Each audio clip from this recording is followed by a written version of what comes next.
सरकार असंवेदनहीन हो गई, संवेदनहीन हो गई कि उनको अब फर्क नहीं पड़ता आपसे।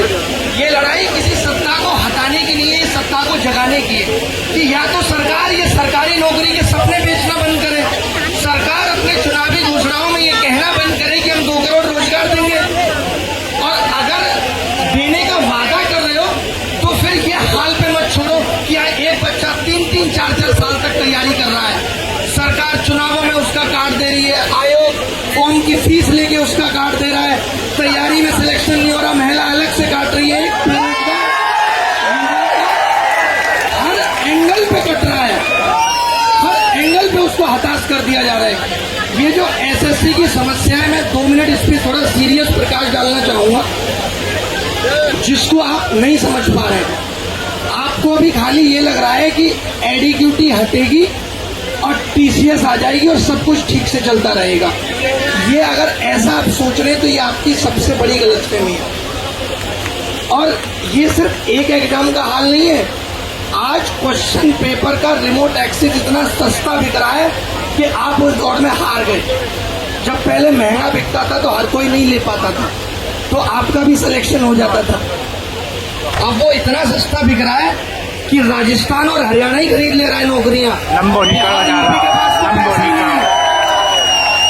उसकी गरीबी का आलम है कि उसके पास तो पैसा ही नहीं है।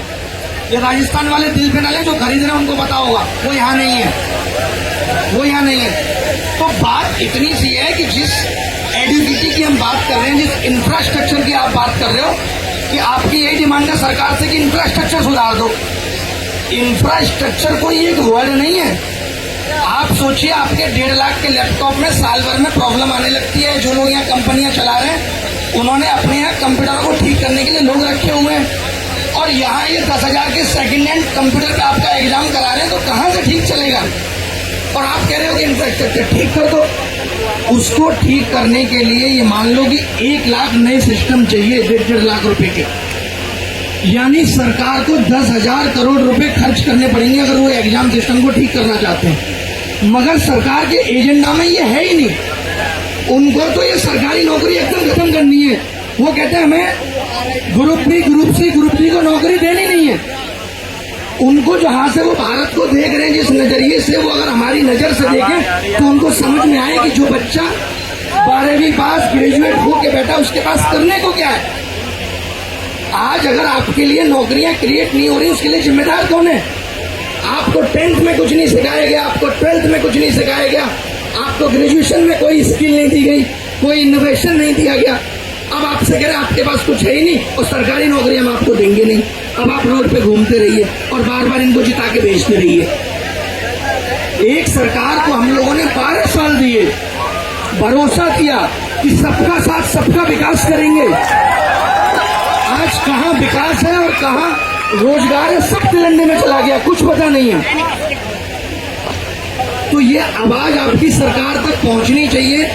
एक दिन में नहीं ठीक होगा, 2 दिन में नहीं ठीक होगा, लेकिन सरकार मनसा तो दिखाए ठीक करने की। इनकी तो मनसा ही नहीं है। यूपीएसआई का फॉर्म आया, उसमें केवल फॉर्म फीस के अलावा कोई डिटेल नहीं है। कब एग्जाम होगा, क्या सिलेबस होगा, नहीं। अभी आप हमें 500 दो, हमें राशन बांटने तो फिर देखेंगे।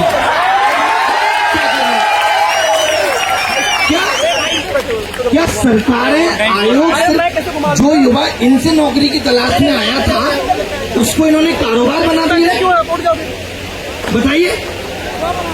3-3, 4-4 साल आप तैयारी कर रहे हो, 3-3, 4-4 कोचिंगों में फीस दे रहे हो, आपका तो हर जगह ही कट रहा है। मैंने कहा अगर नौकरी ठीक तरीके से दी जाती, जैसे पहले भी दी जाती, तो इतनी आवाजें नहीं उठती। आज इतने लोगों को रामलीला मैदान में आके बैठना नहीं पड़ता। ये इस देश का दुर्भाग्य है, जहां हम कह रहे हैं हम डिजिटल इंडिया में, और यहाँ बच्चा बैठ के रो रहा है हमें माउस ठीक दे दो, हमें कीबोर्ड ठीक दे दो। इससे ज्यादा दुख की बात क्या हो सकती है? जहाँ हमारे प्रधानमंत्री जी 360 करोड़ विदेश घूमने पे कर देते हैं और वहां से यही सीख के आते हैं कि वह सरकारी नौकरी का क्रेज नहीं। जिस चीज का क्रेज है वो भी सीख आते कि बच्चा भी वही कर लेता। बाकी और भी बहुत लोग हैं जो अपनी अपनी बातें रखेंगे, वक्त बहुत कम है, लेकिन जिंदगी को जीते रहिए और उम्मीद रखिए। उम्मीद से बड़ा कुछ नहीं है। यहाँ पे भी लोग आपको पूछेंगे कि क्या आपको लगता है, टीचर्स को भी पूछेंगे मीडिया वाले, क्या आपको लगता है कि सब ठीक हो जाएगा? तो ना हम भगवान है ना आप। हमारी कोशिश है कि सरकार तक आवाज पहुंचाएं और सरकार इसको संज्ञान में ले और इन चीजों को ठीक करे। जो अत्याचार आपके साथ हो रहा है कि नौकरी के नाम पे सिर्फ धांधली, paper leak, server crash, technical leak, कुल मिला के जिस भी स्टेज पे जितने भी बुरी तरीके से आपको जोड़ा जा सकता है वो सब कोशिशें सरकार की और आयोगों की मिलकर के हैं। आपको इतना हरा देंगे कि आपको किसी जीत में फिर कभी स्वाद ही ना आए। धन्यवाद। बहुत बहुत धन्यवाद सर।